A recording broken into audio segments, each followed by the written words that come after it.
Alrighty, so I've noticed in the recent gameplay showcases of Sonic X Shadow Generations that the final chase looking level isn't simply a recreation of the original stage. I call it that because we are playing as Shadow and not Sonic. Instead, the stage is more of a combination of Final Chase, Crazy Gadget, and Final Rush. Let's not forget about the Radical Highway portion, but I'll refer to that later. Now, this mixing is even reflected in the stage's title, which instead of using any of the original names, it's called Space Colony Arc. I find this a fascinating decision on Sonic Team's part because both the naming and level layout differ from the base generation's formula. Typically, we would get stages based around a singular concept or level from the Sonic games, such as Study Escape or Rooftop Run, and their titles would reflect their source material as well. Now, I'm not complaining about this difference, but rather I'm intrigued and excited for what this could mean for the rest of the game. In this video, I want to expand my thoughts on this idea and reflect how this could lead to some of the most interesting levels we've had in a Sonic game in years.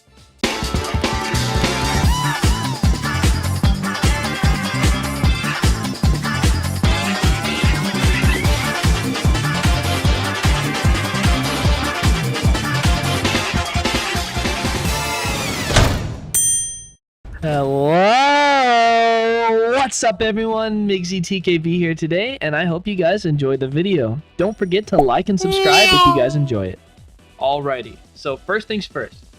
We only have the gameplay for one actual level and a boss fight as far as new content is concerned.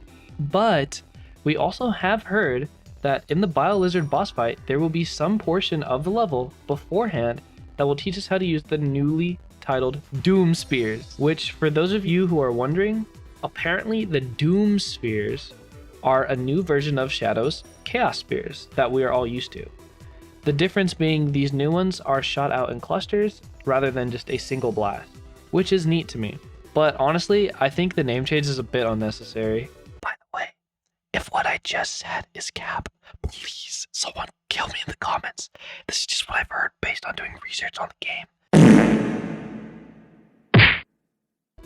Anyways, essentially, what I'm alluding to is that there will be multiple stages set in a shared theme, as the BioLizard boss fight will also take place on the Ark. Furthermore, the gameplay we have of the level of the Space Colony is actually only Act 1, so we know we will have more time there. I also want to acknowledge that the content before the BioLizard could literally just be Act 2, as Act 1 ended in a Black Doom mini-boss. Regardless though, we are getting more content taking place on the Ark.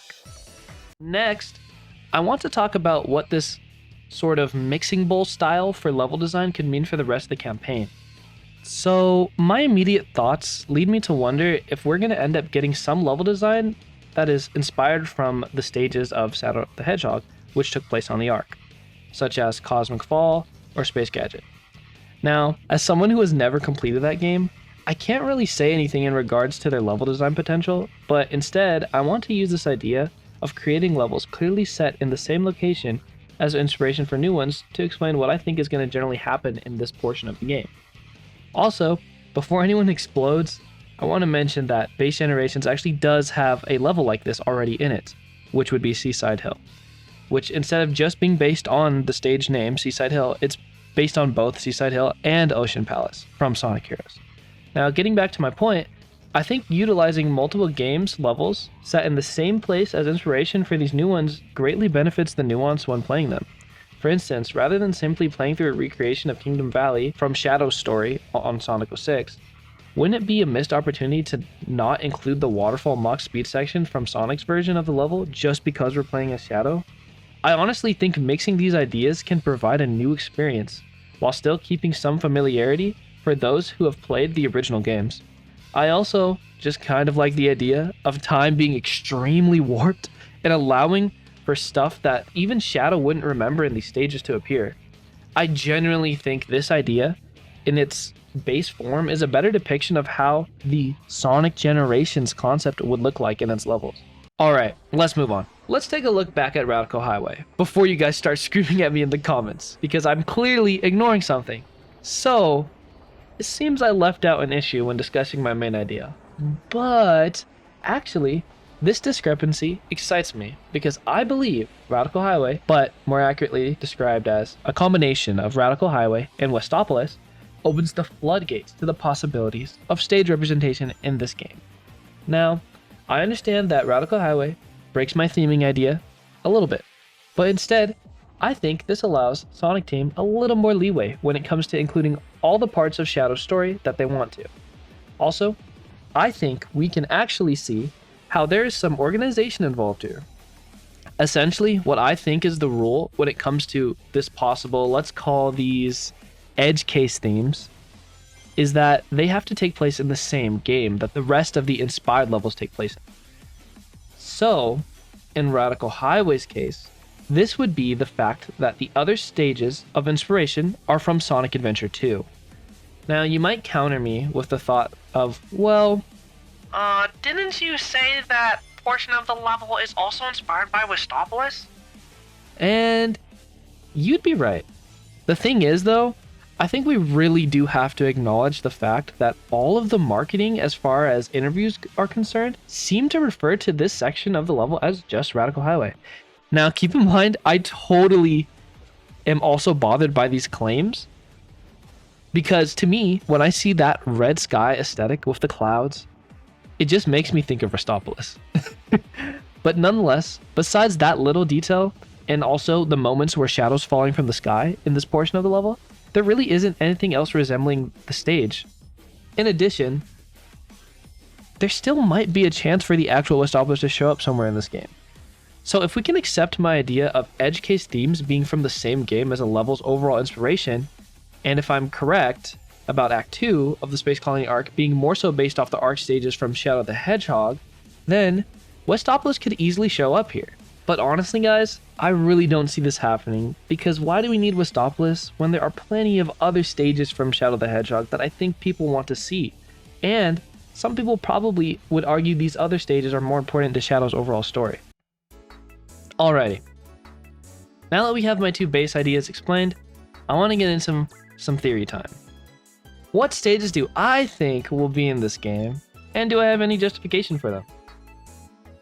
First things first, I want to discuss Kingdom Valley again. Okay, so I mentioned how I expect this stage to be a mix of Shadow and Sonic's versions of level from Sonic 06.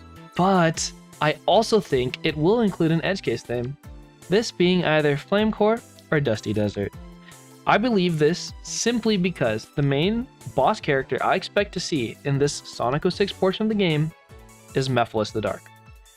And these two stages just happen to be where Shadow fought him. Now, personally, I would prefer Dusty Desert, as it's a way more unique stage theme for Generations as a game, and it's also where the more pivotal fight took place. I mean, how could you forget this scene? Why fight at all?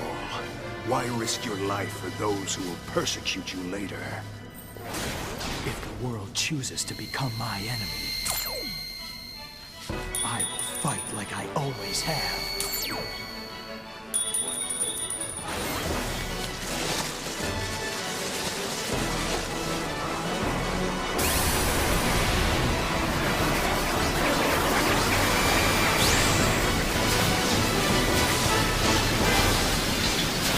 On the other hand, I more so expect them to use Flame Core in general, simply just because the team could more easily recreate the stage. I mean, Sonic Team is very well known for reusing assets. I mean, just look at Frontiers. And because Crisis City is already a level in base Generations, but who knows, maybe they will surprise me. They did have to create new assets for the Space Colony stage. Real talk though, Sega. Please put my voice in the game! I need it!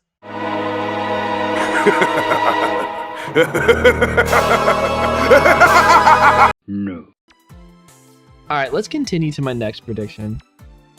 I think it's a safe one to make, and it's simply that both Rail Canyon and Bullet Station will be represented in the Heroes inspired level of the game.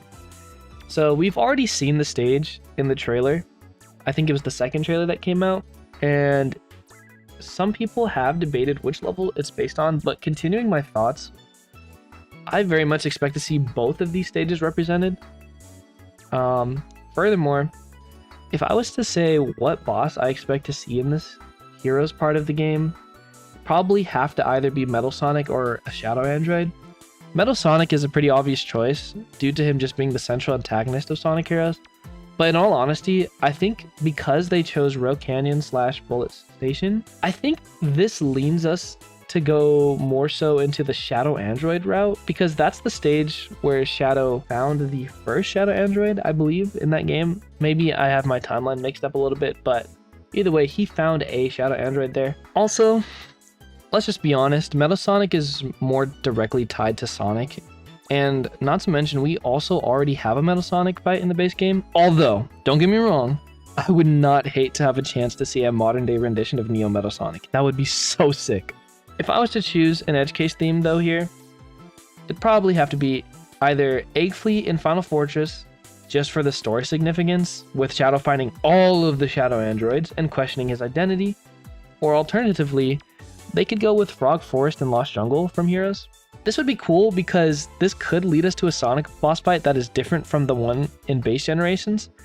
But as far as the story goes, I actually don't expect them to do this. I'm really not sure how they'd be able to justify the fight happening, considering all the interviews seem to allude that this game takes place at the same time as base generations. It's just like two branched timelines, like moving at the same time. Actually, I don't even know if branched timelines is the right way to describe it. It's more so just the fact that the game is happening at the same time as Sonic is doing his thing. Ultimately, I'm really just looking forward to this game, which is something I just haven't been able to say whilst fully believing it in a long time. I know that's sad, but the last time I was able to say that was probably during Forces due to my age. I was young, and we all know how that panned out. Anyways, I may or may not put together a video discussing my thoughts on the game in general, so look forward to that in the future. I also might wait until we get more gameplay. By the way, I do plan to make more videos like this somewhat consistently, so I hope you guys enjoy this new type of video on my channel. And yeah, don't forget to leave a comment and subscribe. But Sega, please, just make the cover for this game reversible. I need that Japanese version. Don't make me import another version of this game. I'm already debating buying this game twice for PC and console. And the Shadow statue, please, just give it to me. Also, Paramount, where the hell is the Sonic 3 trailer? Ugh!